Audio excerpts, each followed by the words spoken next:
कमल जी, जो आपका प्रश्न है, उस प्रश्न का मैं जवाब दूं उसके पहले जो सुप्रीम कोर्ट में कांवड़ यात्रा से संबंधित जो मुकदमा चल रहा है उसके बैकग्राउंड को मैं थोड़ा रखना चाहूँगा, ताकि आपके चैनल के माध्यम से आपके श्रोताओं तक जो वस्तु स्थिति है वो पहुँचे। दरअसल एक एनजीओ और एनजीओ के अलावा कई सो कॉल्ड सोशल एक्टिविस्ट ने एक पीआईएल फाइल किया सुप्रीम कोर्ट में। कांवड़ यात्रा का जो रूट है, खासकर जो मुजफ्फरनगर जिले के टेरिटरी में, जो कि काफ़ी सेंसिटिव एरिया है, और उस रूट पे से जब कांवड़ यात्रा गुजरता है हरिद्वार के लिए, जहाँ की वो जलाभिषेक करते हैं, या कांवड़ यात्री जो है हरिद्वार से गंगा जल लेकर के विभिन्न स्थानों पे जा कर के शिव मंदिरों में वो जलाभिषेक करते हैं, तो यह एक बहुत बड़ा अनुष्ठान है जो पूरे श्रावण महीने, यानी पूरे एक महीने यह कार्यक्रम चलता है हिंदू भक्तों के द्वारा, शिव भक्तों के द्वारा। तो उत्तर प्रदेश की सरकार ने एक निर्देश दिया, क्योंकि विगत वर्षों में सेंसिटिव एरिया जैसे कि मुजफ्फरनगर हुआ, सहारनपुर हुआ, ऐसे जगहों में जो कॉमनल अनरेस्ट देखने को मिला, जिससे लॉ एंड ऑर्डर सिचुएशन वहाँ खड़ा हो जाया करता था, लॉ एंड ऑर्डर वहाँ का बिगड़ता था। इन तमाम बातों को ध्यान में रखते हुए इस बार उत्तर प्रदेश की सरकार ने कहा कि जो भी सेंसिटिव एरिया है वहाँ पे एक ऐसा आदेश निकाला जाए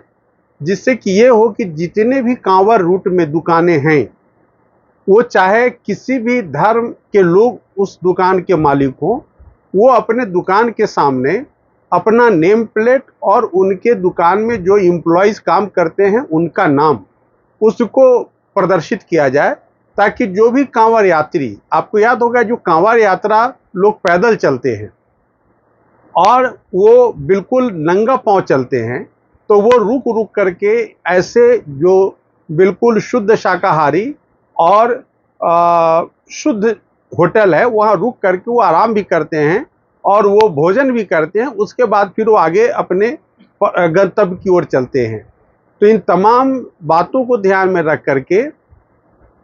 उस रूट के लिए उन्होंने कहा कि आप जितने दुकानदार हैं एक महीने के लिए वो अपना नेम प्लेट दें, ताकि किसी भी भक्त को उनकी शुद्धता में,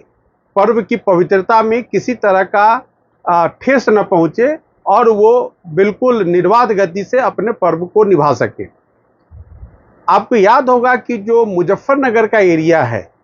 उस एरिए में बहुत ऐसे दुकान हैं जिनका कि नाम बिल्कुल हिंदू देवी देवता या हिंदुओं के नाम पर है, लेकिन उसके मालिक दूसरे समुदाय के लोग हैं, उसके जो एम्प्लॉयज हैं दूसरे समुदाय के लोग हैं। बाहर में लिखा हुआ है कि यह बिल्कुल शुद्ध शाकाहारी भोजनालय है, लेकिन जब अंदर आप भोजनालय के जाते हैं तो वहाँ मांसाहारी खाना भी परोसा जाता है।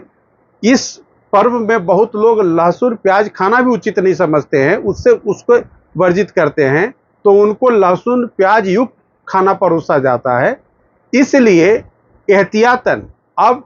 अगर किसी शिव भक्त को, किसी कांवड़ यात्री को इस तरह का भोजन मिलता है, तो उससे विगत वर्षों में कई जगह लॉ एंड ऑर्डर परिस्थिति खड़ी हो गई, पथराव हुए, दुकान को तोड़ा फोड़ा गया। अभी आपने देखा होगा कि सहारनपुर में ये किस तरह की घटना घटी है। तो एहतियातन सीनियर सुपरिटेंडेंट पुलिस मुजफ्फरनगर ने एक एडवाइजरी जारी किया और उसने रिक्वेस्ट किया मेरठ के अंदर कांवड़ रूट में जितने दुकानदार थे कि आप अपने दुकान के सामने अपना नेम प्लेट लगा दें, ताकि किसी कांवड़िया को कन्फ्यूजन नहीं हो। जो भी श्रावण मेला का व्रत करते हैं, श्रावण माह का व्रत करते हैं, उनको कन्फ्यूजन नहीं हो और वो बिल्कुल बेहिचक अपने चॉइस के होटल में जाकर के, दुकान में जाकर के वो चीज़ों को खरीद सकते हैं, खा पी सकते हैं। इस आदेश को उस पीआईएल में चुनौती सुप्रीम कोर्ट में यह करके दिया गया कि यह तो धर्म के आधार पर डिस्क्रिमिनेशन है, यह तो अनटचेबिलिटी का मामला है, लिहाजा जो दूसरे समुदाय के लोग जो बिजनेस कर रहे हैं उनके फंडामेंटल राइट ऑफ बिजनेस का हनन है और इस आदेश को तत्काल प्रभाव से स्थगित कर दिया जाए। जब 22 तारीख को पहली बार इस मामले पर सुनवाई माननीय सर्वोच्च न्यायालय में हुआ, तो उस वक्त सरकार के तरफ से या जो इंटरवेनर है उनके तरफ से कोई पक्ष वहां नहीं था। एक तरफा सुनवाई होकर के 22 तारीख को यह आदेश दिया गया माननीय सर्वोच्च न्यायालय के द्वारा कि अगर इस तरह का जो आदेश है प्रशासन इन्फोर्स नहीं करेगी, स्वेच्छा से अगर लोग लगाना चाहते हैं वो लगा सकते हैं, लेकिन प्रशासन अपने तरफ से जबरदस्ती नेम प्लेट पर ओनर्स का नाम या उनके एम्प्लॉयज का नाम नहीं दे सकता है। आज उस मामले की दोबारा सुनवाई थी। मैं भी उसमें एक इंटरवेनर के तरफ से गया था। हम लोगों ने माननीय सर्वोच्च न्यायालय से गुजारिश की कि क्योंकि ये एक ऐसा मामला है, 1 महीने का ये त्योहार का महीना है, इस आदेश को वापस ले लिया जाए। लेकिन उत्तर प्रदेश सरकार का कल रात में उनका जवाब दावा आया।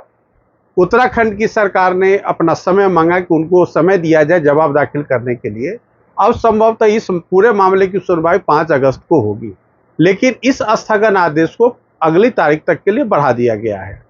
अब प्रश्न ये उठता है कि जो हमारा जो धार्मिक अनुष्ठान का जो अधिकार है वो भी मेरा मौलिक अधिकार भारत के संविधान के द्वारा प्रदत्त है। तो जब भारत के संविधान के द्वारा मेरा भी मौलिक अधिकार है कि मैं अपने धर्म को, अपने अनुष्ठानों को पूरी पवित्रता सात्विकता के साथ पूरे महीना निभाऊं, उसमें किसी तरह का खलल पैदा करने का प्रयास दूसरे धर्म के लोगों के द्वारा या किसी के द्वारा नहीं होना चाहिए। क्योंकि इस राष्ट्र में संविधान के द्वारा सबको स्वतंत्रता दी गई है, तो हमें भी स्वतंत्रता दी गई है और हमें अपना धार्मिक अनुष्ठान करने में किसी तरह का व्यवधान नहीं होना चाहिए। लेकिन जब हम कांवड़ यात्रा में जब लोग जाते हैं तो देखते हैं कि जो हिंदू देवी देवता और हिंदू के बड़े जो प्रसिद्ध जगह है उस आधार पर नामकरण है, तो लोगों को कन्फ्यूजन होता है कि शायद ये जो होटल है शुद्ध शाकाहारी और हिंदुओं के द्वारा संचालित है। लेकिन जब उस होटल के अंदर जाते हैं तो पता चला मालिक किसी दूसरे समुदाय के हैं, उसके जो एम्प्लॉयज हैं वो भी दूसरे समुदाय के हैं, और जिस बर्तन में खाना परोसा जा रहा है उसमें किसी तरह का भिन्नता नहीं है कि ये शाकाहारी है वो मांसाहारी है। तो एक तरह से बिल्कुल आप कह सकते हैं कि मिक्स्ड माहौल होता है, वहाँ शाकाहारी भी भोजन है, मांसाहारी भी भोजन है। ऐसी सूरत में जो कांवड़ यात्री है उनके पवित्रता, उनके शुद्धता पर आघात पहुंचता है, और इस तरह से एक लॉ एंड ऑर्डर सिचुएशन, झगड़ा का माहौल होता है, मारपीट का माहौल होता है। इन तमाम चीज़ों से बचने के लिए वो एडवाइजरी सुपरिटेंडेंट पुलिस मुजफ्फरनगर ने जारी किया। लेकिन माननीय अदालत को यह जो पिटिशनर्स ने दलील दिया वो बिल्कुल धार्मिक भेदभाव के आधार पर और टचेबिलिटी के आधार पर, जबकि आप जब उस आदेश को पढ़ेंगे तो उसमें इस तरह की कहीं कोई बात नहीं है। इसलिए जो आपका जो प्रश्न है वो वाकई बहुत गंभीर प्रश्न है कि इस देश में, जिस देश का विभाजन ही धर्म के आधार पर हुआ था, अगर आपको याद होगा पाकिस्तान जब बना तो वो धर्म के आधार पर बना था। तो जब पाकिस्तान बन जाने के बाद जिस समुदाय के लोग यहाँ रह रहे थे, अगर उनको अपने राष्ट्र के अंदर धार्मिक आज़ादी नहीं होगी, वो अपने राष्ट्र के अंदर अपने अनुष्ठानों को भारत के संविधान के अनुसार उसको नहीं संचालित कर सकते हैं, तो ये वाकई एक गंभीर मामला है। लेकिन उत्तर प्रदेश की सरकार, उत्तराखंड की सरकार ने जो ये एडवाइजरी जारी करने का आदेश दिया, उसके पीछे भारत के संसद के द्वारा food and safety and standard act 2006 और स्ट्रीट वेंडर एक्ट 2014 दोनों का हवाला देकर के कहा गया कि इसको रेगुलेट हम कर सकते हैं। अब प्रश्न उठता है कि जब कानून है, उस कानून का पालना कराने के लिए सरकार आगे कदम बढ़ा रही है, तो उस पर किसी भी व्यक्ति को आपत्ति नहीं होनी चाहिए, क्योंकि उस आदेश में आप देखेंगे कि किसी भी धर्म, समुदाय, जाति की कोई बात नहीं है, वो सबके लिए है। अगर ओनर का नाम तो हिंदुओं को भी प्रदर्शित करना है, मुसलमानों को भी प्रदर्शित करना है, सिख को भी प्रदर्शित करना है, ईसाई को भी प्रदर्शित करना है, जैनियों को भी और बुद्धिस्ट को भी, तो एक तरह से किसी के भी व्यापारिक अधिकार का हनन नहीं हो रहा है।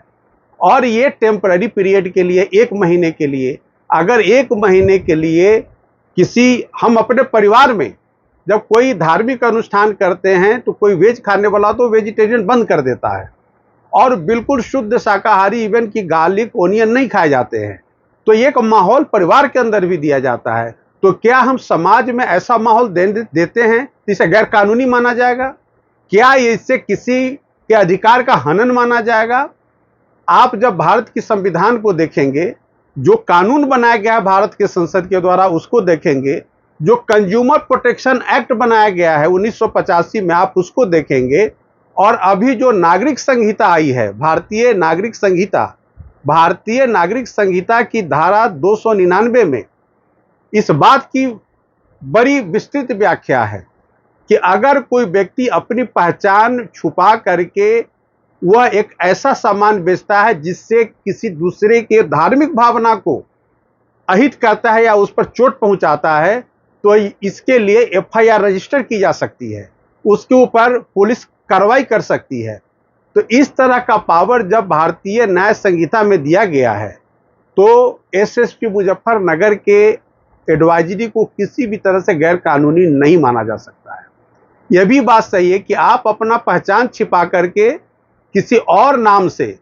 व्यवसाय करते हैं और उसमें यह जाहिर होता है कि आपका इंटेंशन धोखा दे करके कस्टमर बुलाना है, तो यह भी अपराध के श्रेणी में आता है। इसके लिए भी पुलिस कार्रवाई कर सकती है, इसके लिए भी ऐसे व्यक्ति पर मुकदमा किया जा सकता है। तो ये तमाम पहलू हैं जिन पर आगामी डेट पर बहस जब शुरुआत होगी तो इस सारे पहलुओं पर प्रकाश डाला जाएगा और माननीय सर्वोच्च न्यायालय सारे पक्षों को सुनने के बाद हम आशा करते हैं बिल्कुल न्याय संगत आदेश आएगा, भारत के संविधान के भावना के अनुरूप आएगा। लेकिन आज के